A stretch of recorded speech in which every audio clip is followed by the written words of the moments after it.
बेरोजगार युवाओं के सपनों से खिलवाड़ करने की खबर एक बार फिर सामने आ रही है, जिसका पर्दाफाश मेरठ में हुआ है। सेना में नौकरी का झांसा देकर लाखों रुपए ऐंठने वाले गिरोह के 4 सदस्य गिरफ्तार हो चुके हैं। ये गिरोह लिखित परीक्षा के नाम पर फर्जी एडमिट कार्ड बनवाकर युवकों को लूट रहा था। सेना की भर्ती का दौर चल रहा है, लेकिन दूसरी ओर ऐसे फर्जीवाड़े का खतरनाक मॉड्यूल चल रहा है। युवा जो नौकरी की उम्मीद में सब कुछ दांव पर लगा देते हैं, वही उनके सपनों का शिकार बन जाते हैं। फर्जीवाड़े की ये घटना युवाओं के भविष्य से खिलवाड़ और गहरी साजिश से जुड़ी है। घटना की शुरुआत तब हुई जब सेना भर्ती का नोटिफिकेशन आया। बेरोजगार युवक नौकरी पाने की चाह में भर्ती केंद्रों पर पहुंचने लगे। इसी बीच एक गिरोह सक्रिय हो गया। गिरोह के सदस्य युवकों से संपर्क करते हैं, जिसका बाद शुरू होता है फर्जीवाड़े का काला अध्याय।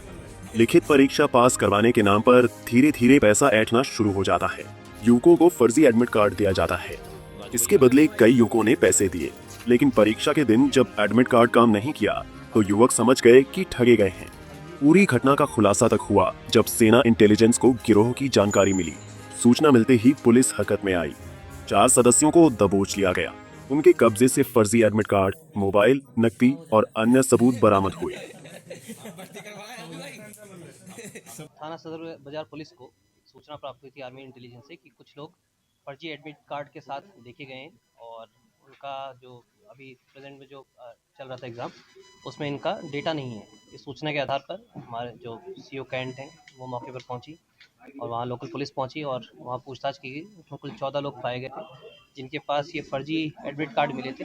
जब इनसे और जानकारी की गई तो पाया गया कि इसमें रोहित नाम का व्यक्ति है, रोहित है और आपके विजेंद्र, हरजीत, नीरज, इन लोगों द्वारा इन लोगों को ये एडमिट कार्ड दिया गया था। जब इन लोगों को रोहित और जो बाकी अभियुक्त हैं, इन्हें जब पुलिस द्वारा हिरासत में लिया, उनसे जब पूछताछ की तो पाया गया कि ये लोग एक पूरा संगठित गिरोह है और ये लोग जितने भी बेरोजगार युवक होते हैं उनको बहला फुसला कर नौकरी दिलाने के नाम पर ये झांसा दिया करते थे तथा मोटी रकम वसूलते थे। इनका जो मुख्य जो सरगना है, जो पूरा इनका ये प्लॉटिंग करता है, उसका नाम प्रदीप राठी है और इसके साथ संदीप एडवोकेट बोलते हैं उसको, और हिमांशु, साथ ही साथ सतीश, धर्मेंद्र, प्रताप, ये लोग इसमें शामिल हैं। और इनके द्वारा जानकारी करने पर पता चला कि ये लोग जो है बच्चों को ढूंढते थे, जो लोग नौकरी चाहते थे, जो भी कोई भर्ती निकलती थी, कोई एग्ज़ाम होता था, उसको ये लोग टारगेट करते थे। टारगेट करने के बाद उस एग्ज़ाम की ये फर्जी एडमिट कार्ड क्रिएट करते थे और जो लड़के होते थे उनसे ये पैसे लेते थे। पैसा लेने के बाद ये उस सेंटर पे इन लड़कों को एडमिट कार्ड के साथ भेज दिया करते थे। वहाँ पे जाने के बाद जब लड़कों को पता चलता तो उनका एडमिट कार्ड फर्जी है, तो उनका वो वहाँ पे कुछ कर नहीं पाते थे। पूछताछ में पता चला कि गिरोह ने दर्जनों युवकों को ठगा, लाखों रुपए ऐंठे। कई युवक परीक्षा देने पहुंचे, लेकिन फर्जी कार्ड के कारण बाहर कर दिए गए। पीड़ित छात्र को समझ नहीं आ रहा है।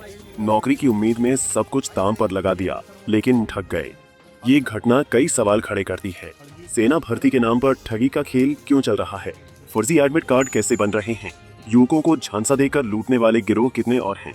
पुलिस की कार्रवाई सराहनीय है, लेकिन सवाल ये है कि क्या ये गिरोह अकेला था? बेरोजगार युवकों की मजबूरी का फायदा उठाकर ठगी करना कितना आसान हो गया है? समाज को सोचना होगा कि बेरोजगारी के नाम पर सपनों का कितना शोषण हो रहा है। ये घटना पूरे समाज के लिए चेतावनी है। सेना में नौकरी का झांसा देकर ठगी करने वाले गिरोहों पर लगाम लगना जरूरी है। पंजाब केसरी टीवी के लिए मेरठ आदिल रहमान की रिपोर्ट।